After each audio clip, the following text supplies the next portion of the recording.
Let's get right now to my political experts who are with me right now. I've got Republican strategist, MSNBC political analyst Joe Watkins here in studio, and in Washington, Democratic strategist Peter Fenn, who I'm going to call out right now because I've not seen you in so long. For all I knew, you were in that crowd down there. Like Peter Fenn, where you been? Not me, Alex. Yeah, okay. Actually, I was in Ireland last week with my father, and I must say we were doing some speeches around Ireland, and I got quite choked up when you talked about your dad and then the 150-year-old woman that he's worked with. That's incredible. I start getting choked out too. I mean, I did, but thank you, and I'm really proud of him, as if it's not obvious, and I'm sure you are of your dad. Let's go to taxes right now before we get to the issue of what happened with the ULI and all that in the Congress on Wednesday night.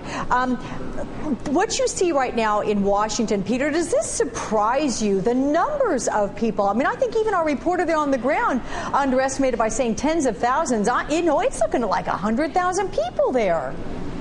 Well, they had a pretty good turnout on those tea parties, Alex, and when you have media outlets and leading personalities pushing this, you get a good crowd. I have to go, though, to Mark McKinnon, who is President Bush's media advisor, worked for John McCain, a strong Republican advisor, and he said, a lot of these folks, and he called them nutballs, and he said, I'll quote it because it was, right. He said they're right-wing nutballs. And he says it's bad for the Republican Party. These freaks fill the void and define the party. Now, that's from a Republican. And I'm not saying that this is all freaks on the street down there, but I think his concern is that what is driving this is the hardcore right wing of the party, people who are not mainstream people, and it's going to hurt the Republican Party in the end. I don't know that Joe agrees or not. Yeah, I'm going to say, Joe, freaks and nutballs. Do you agree with that? No, I don't. I think Mark McKinnon is a great guy.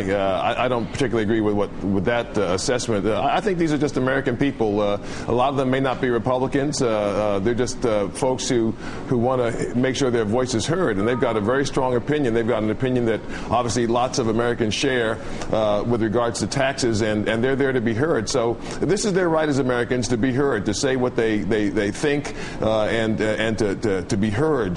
That's their right as Americans, and they're doing that. They're exercising their right.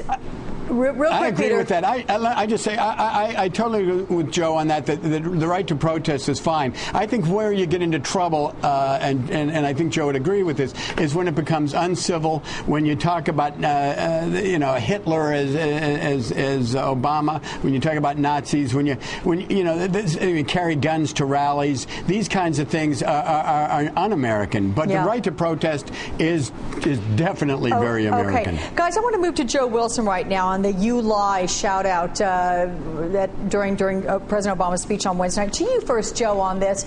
The House is talking about having a vote next week to admonish him for his conduct if he does not apologize.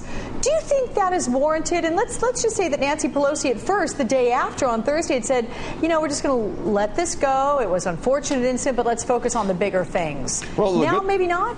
Well, the good thing is that Congressman Wilson apologized to the man that he said it to. He apologized to President Obama, and that's a good thing. And President Obama, I think, accepted the apology and said, it's over and done with. Now, if members of the House, if Democrats in the House want to make an issue out of this, want to prolong this and make a big deal out of this, this is not the first time these kinds of outbursts have happened. I mean, in 2005, when President Bush gave his State of the Union address, there was a huge outburst from Democrats who were very unhappy with what he had to say about Social Security. So these things happen from time to time. Generally speaking, they happen and then they're just kind of over and done.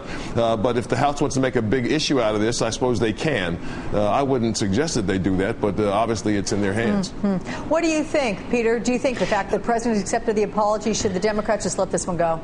Well, the problem is, Alex, that Wilson went on his website, said he's going to stick by his guns, and call for money, started raising money on the basis of this. But the Democrats and then everybody more. said, whoa, wait a minute, what is this all about? Why is it that if he apologized, did he even mean it? And also, they have a history in the House of when something happens like this, you speak, out of turn and outrageously, you go into the well of the House, and you express your sorrow for doing it. And you know, this guy, I think he should just say, look, I'm sorry, this is not a civil behavior. I shouldn't have done this, and he should say it to fellow members, and the whole thing would be over if he did. Yeah. Okay. Well, we'll see if there's a mea culpa that way forthcoming.